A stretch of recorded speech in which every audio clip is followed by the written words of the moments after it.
Assalomu alaykum, hurmatli televizor ko'rguvchilar. Yaxshimsizlar? Dunyo qurultiyi to'r televiziyasining kunlik xabarlar programmasiga hammanglar xush kelibsizlar. Men Iftixor Abdurshid. Bugun seshanba. Hurmatli ko'ruvchilar, tövani diqqatinglar kunlik xabarlar programmamizning tafsilotida bo'lsin. Avstraliya Uyg'urlari kiyim-kechak va oshxona saymonlari tijoratini asos qiladigan savdo guruhi Kmart ustidan qonuniy da'vo ochgan. Avstraliyadagi Tangirtog' xonim-qizlar uyushmasi 2025-yil 8-oyning 5-kuni Avstraliya Uyg'urlarga vakolatan kiyim-kechak va oshxona saymonlari tijoratini asos qiladigan savdo guruhi Kmart ustidan Uyg'ur majburiy amkiga chetishliq mahsulotlardan foyda olishda qilmishini ayblab, bu savdo guruhi ustidan qonuniy da'vo ochgan.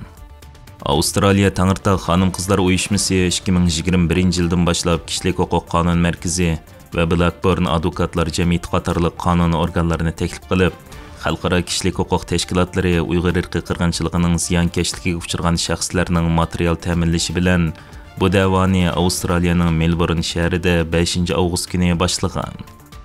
Da'vo ochilgan kuni Dunyo Uyg'ur qurultayining rahbarlari va Avstraliyadagi qurultayning tarkibidagi tashkilotlardan Tangirtog' xonim-qizlar uyushmasi, Avstraliya Uyg'ur jamiyati, Victoria Uyg'ur jamiyati va Avstraliyadagi Uyg'ur jamoati Melbourne federal sotining oldiga yig'ilib, bu da'voning ochilishini qo'llagan.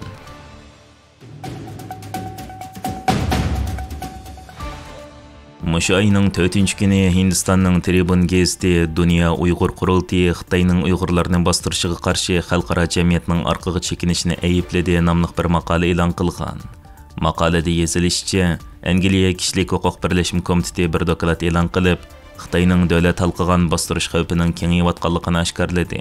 Bu odat mustabid davlatlar, bo'libmi Xitoyning Angliya zamindagi nazorat qilish, qo'rqitish va parakanchilik silish orqali musofir o'qituvchilarni nishonlaganligini o'ttirib qo'yib, Angliyadagi Uyg'ur faoliyatchilari Xitoyning kun sari kuchayotgan besimga uchrab, ularning ochiq-oshkora so'zlash erkinligi tuvalliganligini bildirgan. Masalaning ig'ir bo'lishiga qaramay, Angliya texi chegara halqigan bostirishning aniqlamasi yoki davlatning buningga qarshi turish haqidagi biror aniq yo'l xaritasini o'ttirib qo'ymagan bo'lib, faqatla ziyonkashlik uchirg'ichilarni qo'g'dash qiziq liniyasi, hakkerlik, haqorat, tahdidlardan qonun orqali qo'g'danishni o'ttirib qo'ygan deyilgan.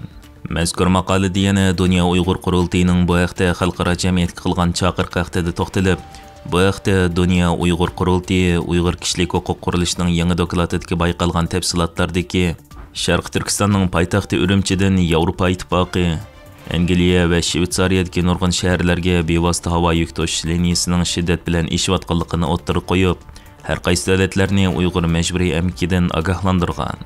2024-yil 6-oydan boshlab dokladda bayon qilingandek, kam deganda 9 Xitoy yuk transport shirkati bu liniyalarni yo'l qo'yib, kiyim-kechak, elektron mahsulotlari va dehqonchilik mahsulotlari qatorliq Uyg'ur majburiy amkiga chetilganligi ma'lum bo'lgan sohalardan mal to'shidi.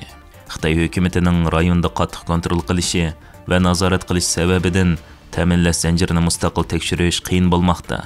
Bu munosabat bilan Dunyo Uyg'ur qurultayi Yevropa Ittifoqining Sharq Turkistonni xatarlik rayon qilib bekitishni talab qildi va Angliyani savdo-sonliq ma'lumotlarni e'lon qilishga, nishonliq import cheklamasini yo'l qo'yishga chaqiriq qildi deyilgan.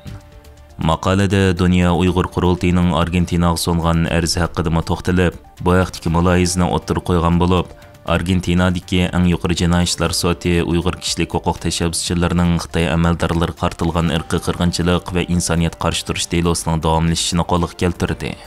Bu sudning hukmi irqiy qirg'inchilik jinoyatiga chetilgan Xitoy amaldorlarini xalqaro tutish buyrug'i chiqarib, Interpolning qizil tutish buyrug'iga yo'l etishi mumkin. Bu Xitoyning yuqori darajalik amaldorlarining mas'uliyatini surishtirishda kam uchraydigan yo'l bilan ta'minlaydi.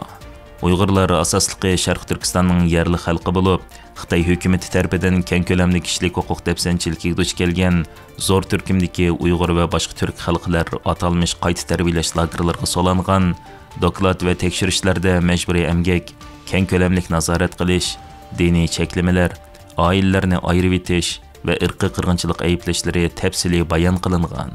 Xitoy doiralari bu tadbirlarning terrorlikqa qarshi turish tirishchilik ekanligini o'ttirib qo'yib, o'zini oqlashga uringan. Ammo xalqaro kishilik huquq tashkilotlari, hukumatlar va BDT organlari Xitoyning bu qilmishini insoniyat qarshi turish jinoyati va milliy ziyonkashlik deb aybladi deyilgan. Bu haqda stansimizning ziyoratini qabul qilgan Dünya Uyg'ur qurultiyining raisi Turg'unjon Alovuddin apandi ma'lumot berib, mundaq deydi. Degandek bu Xitoy hokimiyatining bu vatanimizda ilib berayotgan siyosati albatta irqiy qirg'inchilik siyosati va uningdan boshqa Xitoy chet ellardimi chet elda diasporada yashayotgan Uyg'urlarni tish qo'ymay chegara halqigan bostirish siyosatini yo'l qo'yish orqali har xil shaklda tahdid qilish orqali, ya'ni o'ziga ittifoqdosh bo'layotgan ba'zi diktator davlatlardan Uyg'urlarni majburiy tutqun qilib ketish, ya'ni shu davlatlar hukumatiga deyish orqali Uyg'urlarni u davlatning soqchilari orqali tutqun qilib ketish va ba'zi demokratik davlatlardami bu Xitoyga qarshi faoliyat qilayotgan Uyg'urlarni har xil shaklda tahdid qilish va ularning vatandagi urug' tuqqanlarini, oilasini, ota-onalarini, aka-ukalarni tahdid qilish orqali, ularni go'raga ilib olish orqali bularni Xitoyga qarshi bularning ovozini besishga tirishib keldi. Yani bunda holatda bu chet el ba'zi davlatlar buningga taza degandek ko'ngil bilmayotdi. Bu Xitoyning bu chegara qilgan bostirish siyosati nihoyat xatarlik. Buningga albatta dunyo davlatlari bo'libmi demokratik davlatlar buna qattiq diqqat qilish kerak. U davlatlarda yashayotgan Uyg'urlarni qo'g'dish kerak, qonuniy haq huquqiga kafolatlik qilish kerak.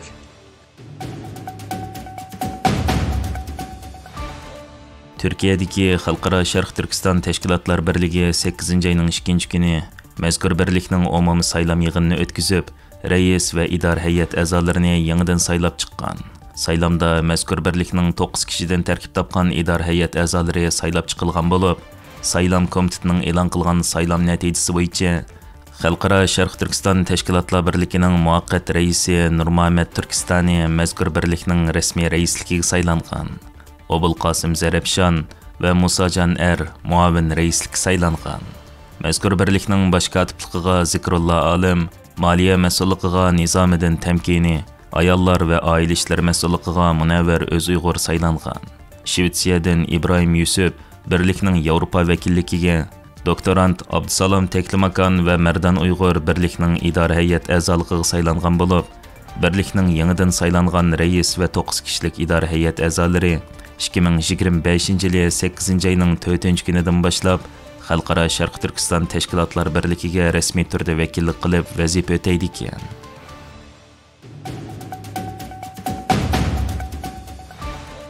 Amerika Uyğur Cəmiyyəti, Amerika Uyğur Akademiyası və Uyğur Agentliğinin ortaq təşkilləşi bilən 3 avqust günü Washingtonda Dünya Uyg'ur qurultiyi ijroiya komitetining raisi Roshan Abbas xonimning kitobi haqida o'qirmanlar bilan uchrashish suhbat faoliyati bo'lib o'tgan.